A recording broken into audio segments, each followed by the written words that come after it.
అంటే చిన్నప్పుడు యాక్చువల్ గా తను అల్లరి చేసేవాడు, ఇట్లాగా అల్లరి చేయడం వల్ల ఇలాగ అన్నారు కదా.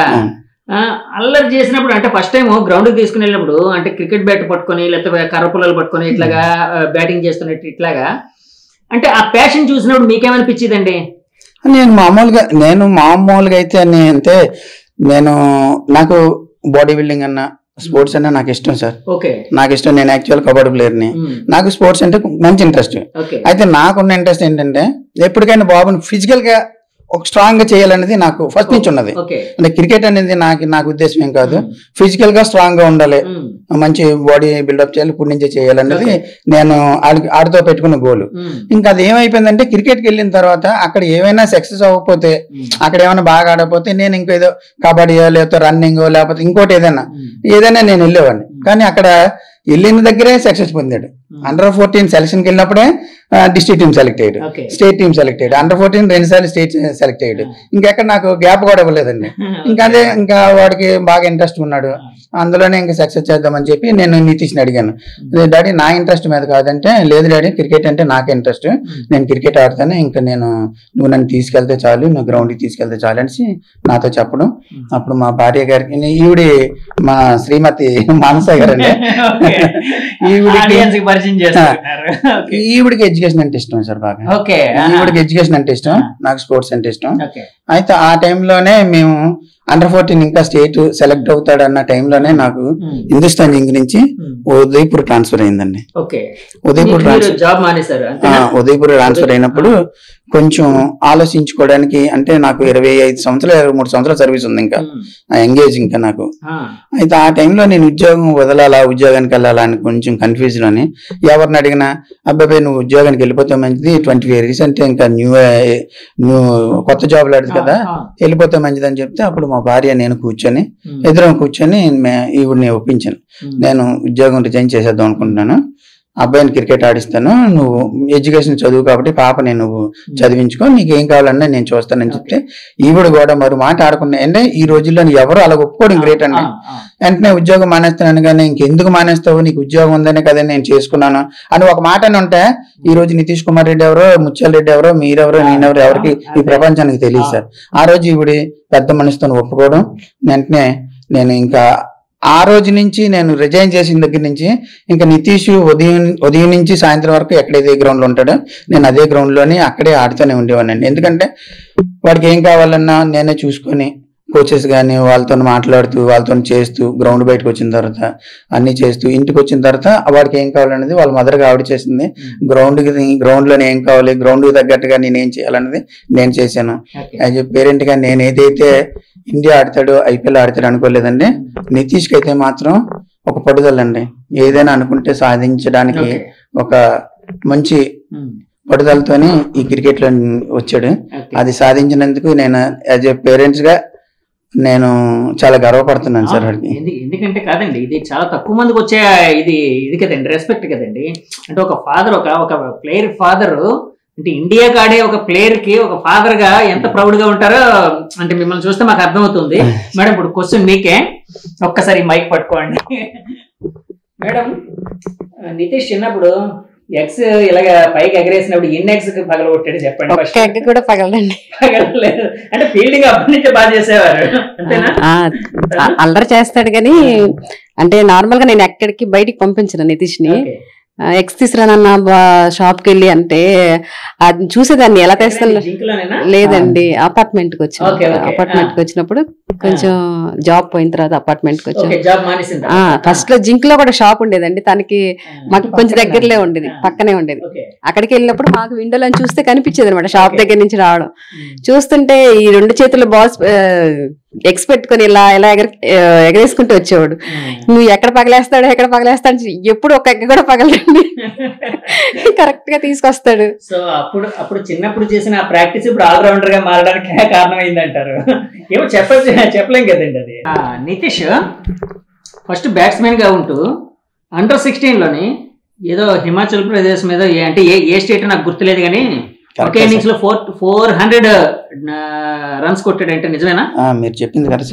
నాగాలాండ్ అండి, నాగాలాండ్ మీద అండర్-16 లోనే ఒకే ఇన్నింగ్ లోనే 442 రన్స్ కొట్టి 442 అదే ఇయర్ లోనే 1200 పైచిరుకు రన్స్ కొట్టి బెస్ట్ బ్యాట్స్మెన్ గా, బెస్ట్ ఆల్రౌండర్ గా అప్పుడు అవార్డు కూడా ఇచ్చారు సార్. BCCI అవార్డు ఇచ్చారు. ఆ అవార్డు తీసుకున్నందుకు వెళ్ళినప్పుడే కోహ్లీ గారు, ఇండియా నుంచి కోహ్లీ గారు వచ్చారు. కోహ్లీ మన టీం, ఇండియా టీం అంతా వచ్చిందండి సెరమనీకి. ఆఫ్ఘనిస్తాన్ టీము, ఇండియా టీం వచ్చింది. దానికి నితీష్ వెళ్ళాడు ఈ అవార్డు తీసుకోవడానికి. అవార్డు తీసుకోవడానికి వెళ్ళినప్పుడు విరాట్ కోహ్లీ అంటే ముందే ఇష్టం, వస్తున్నాడని చెప్పి ఇక్కడి నుంచి ఆనందం, అంటే ఈడికి అవార్డు వచ్చిందని మర్చిపోయాడు. కోహ్లీ ఉన్నాడు, నేను చూడాలి, కోహ్లీని చూడాలన్న దీని మీద వెళ్ళాడు. తీరా మోసం అక్కడికి వెళ్ళిన తర్వాత ఇప్పుడు నా దగ్గర ఫోటోలు ఉన్నాయి సార్. అంటే చెప్తే కొంతమంది దాన్ని ఏంటంటే అలా ఎవరైనా ఇలాగే చెప్తారు అనుకుంటారు. మీకు ఎవిడెన్స్ కూడా ఇస్తాను. అయితే విరాట్ కోహ్లీతో నా రోజు ఫోటో దిగడానికి అవ్వలేదండి. విరాట్ కోహ్లీతో ఫోటో దిగడానికి అవ్వకపోతే విరాట్ కోహ్లీ అంత దూరం ఉంటే ఇక్కడి నుంచి అంటే మరి దగ్గరికి వెళ్ళినవారు కదా, అతను స్టార్ ప్లేయర్, అతను కింగ్ కోహ్లీ అప్పటికే. అలాంటి ప్లేయర్ దగ్గరికి మరి వెళ్ళేవారు కదా సార్, కొంత సెక్యూరిటీ ఉంటది కదా. ఈ మాత్రం దూరం నుంచి సెల్ఫీ, అంటే అక్కడి నుంచి ఆయన పడేటట్టు ఒక సెల్ఫీ తీసుకొని 2-3 ఫోటోలు అవి ఉన్నాయి, చాలా లాంగ్ నుంచి తీసుకునేవి. అయితే ఆ రోజు నుంచి చాలా ట్రై చేశాడు సార్. ఆ రోజు విరాట్ కోహ్లీ సార్ని కలవాలని కలవలేకపోయాడు. ఇంకా అక్కడి నుంచి విరాట్ కోహ్లీని కలవడానికి ఒక ప్లాన్ సెట్ చేశాడు సార్. విరాట్ కోహ్లీని నేను కలవాలంటే ఎలా, నాకు నేనెంత వీరాభిమానిని, అతను కలవలేకపోయాను, నేను ఎలా కలవాలన్నది అతను ఇంటికి వచ్చిన తర్వాత మాతో కూడా అతనికి అవార్డు వచ్చింది సార్. మన ఆంధ్రాలోనే ఫస్ట్ ఆ అవార్డు రావడం నితీష్ కి. అలాంటి అవార్డు వచ్చినప్పుడు కూడా అవార్డు తీసుకున్న సంతోషం వాడి ముఖంలో కనపడలేదు. వచ్చి నాకు విరాట్ కోహ్లీ ఫోటో ఇవ్వలేదు, చిన్నపిల్లడు కదండి, నాకు విరాట్ కోహ్లీ ఫోటో ఇవ్వలేదు. 16 లో నుంచి నాకు ఫోటో ఇవ్వలేదని కొంచెం బాధపడుతూ ఉండి అక్కడి నుంచి అదే మోటివేషన్ తీసుకున్నాడు సార్. నేను విరాట్ కోహ్లీని కలవాలి. ఎలా కలవాలి, మనమేమి పెద్ద డబ్బున్నోళ్ళం కాదు, లేకపోతే మనకేం పలుకుబడి లేదు, మనమేమి పెద్ద స్టార్లు ఏం కాదు, వేరే విధంగా వెళ్ళి కలడానికి.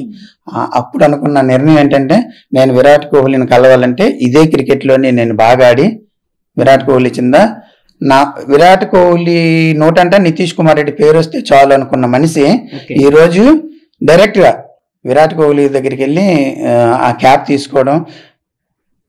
తీసుకోవడమే కాకుండా నెక్స్ట్ ఇన్నింగ్ లోనే అతనితోనే ప్లే చేయడానికి ఛాన్స్ వచ్చింది. ఆ నితీష్ ఇద్దరు కలిసి ఉన్నప్పుడు విరాట్ కోహ్లీ సెంచరీ చేయడం ఎంత అదృష్టం అంటే నితీష్ కి టీవీలోని ఒక సెంచరీ కొడితే ఇక్కడ పెద్ద డ్యాన్స్లు చప్పట్లు కొట్టిన మనిషి అక్కడ చూస్తూ ఆ ఆనందం, అది మాకు చూస్తూ మేమెంత ఆనందించాం అంటే బ్యాటింగ్ క్రీజ్ లో ఒక ఎంట్లో కోహ్లీ ఆడుతుంటే నితీష్ ఉన్నాడు. అందులోని విరాట్ కోహ్లీ అంటే వీరాభిమాని, అందులో 100 కోటి విరాట్ కోహ్లీ 100, నితీష్ ఏమో అప్పటికి ఎంత 38 ఎంతో బ్యాటింగ్ చేస్తున్నాడు. బ్యాటింగ్ చేయడం మాకు చూడడానికి 2 కళ్ళు చాలలేదు సార్ మా ఆనందం. ఎందుకంటే ఎప్పుడైతే ఆ విరాట్ కోహ్లీ సార్ నితీష్ ఒక పిచ్ మీద ఆడుతున్నారో నేను చిన్నప్పటి నుంచి పడిన కష్టం అంతా నాకు ఏమి అనిపించలేదు సార్. ఈ రోజు నేను ఎంత హ్యాపీగా ఉన్నానంటే అందరూ అనుకుంటారు నేను కష్టం పడ్డాను, నేను కష్టాలు పడుతూ కూడా నేను వాడిని తీసుకొచ్చాను. ఈ రోజు ఆడు ఎదిగిన స్థాయిని చూసి నేను ఆ కష్టం అంతా నాకు మర్చిపోయింది సార్. చాలా హ్యాపీగా ఉన్నాను. అక్కడ కోహ్లీ సెంచరీ చేసినప్పుడు యువత ల్యాండ్ లో ఉన్న నితీష్ బహుశా అదేదో సినిమాలో శృతి హాసన్ మనసులో నాట్యం చేస్తుంది, అలాగే నాట్యం అంటే అక్కడ ఎగిరితే బాగోదని చెప్పి బయటికి కనిపించింది. అదే బయటగా ఉంటే మాత్రం బయట ఎగిరేవాడేమో ఆయన, అట్లా మనసులో ఫుల్ డాన్స్ చేసి ఉంటాడు. యాక్చువల్ గా అంటే తర్వాత మీతో మాట్లాడారు కదండి, ఫోన్ లో మాట్లాడడం కాన్వర్సేషన్స్ అని అయ్యే తర్వాత రావడం జరిగిందండి. ఇన్సిడెంట్ తర్వాత అవ్వలేదు కదా, సో అక్కడే ఉన్నాడు టూర్ లో. ఫోన్ లో మాట్లాడినప్పుడు అంటే ఆ మూమెంట్ కోసం కానీ అక్కడ ఉండే అంటే డ్రెస్సింగ్ రూమ్ లో ఎట్లా ఉంటుంది ఏంటి, ఆ ప్లేయర్స్ తో తినే ఇంటరాక్షన్ ఎట్లా ఉంది, ఇలాంటివి ఏం చెప్పాడా అండి, షేర్ చేసుకున్నారా?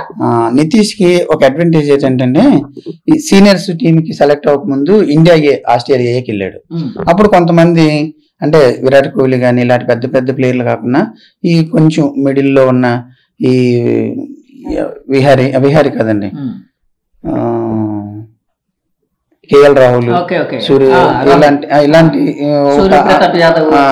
ఇలాంటి వాళ్ళతో కొంచెం ఆడటం, ఒక 2-3 మ్యాచ్లు ప్రాక్టీస్ మ్యాచ్లు అక్కడ జరిగాయి. అందులో ఆడిన తర్వాత డైరెక్ట్ మళ్ళీ ఏ టీంకి వెళ్ళిన తర్వాత డైరెక్ట్ విరాట్ కోహ్లీని కలవడం, అది చాలా సంతోషం అండి. విరాట్ కోహ్లీని కలిసిన తర్వాత ఫోన్ చేసింది. నేను ఫోన్ చేసి ఏంటంటే, డాడీ నువ్వు అనుకున్నది సాధించారంటే, అలా ఉండాలి డాడీ అంటే ఇంకా అక్కడి నుంచి చేస్తాడు సార్ పని అంటే మనం చెప్పలేం కానీ చాలా జోక్ గా మాట్లాడుతూ ఉంటాడు. ఎందుకంటే నేను టీవీ చూసినప్పుడే అటు పక్కనే ఆ 100 కొట్టినప్పుడు ఏదో ఒకటి పోద్దండి, రిమోట్ అయిన పోద్ది, లేకపోతే చల్లని పగిలిపోతుంది, అంత అల్లరి చేస్తూ ఉంటాడు. ఎన్ని రిమోట్లు పోయి ఉంటాయి మీ ఇంట్లో? చాలా పగులుతూ ఉంటాయి సార్. అంటే పగలగొట్టాలని కాదు, ఆనందం అంటే హ్యాంగ్ ఓవర్ అట్లా ఉంటుంది పిల్లలు. మాక్సిమం వీళ్ళందరూ చూసేది కూడా అకాడమీలో చూసారు పిల్లలతోనే, అకాడమీ ఫ్రెండ్స్.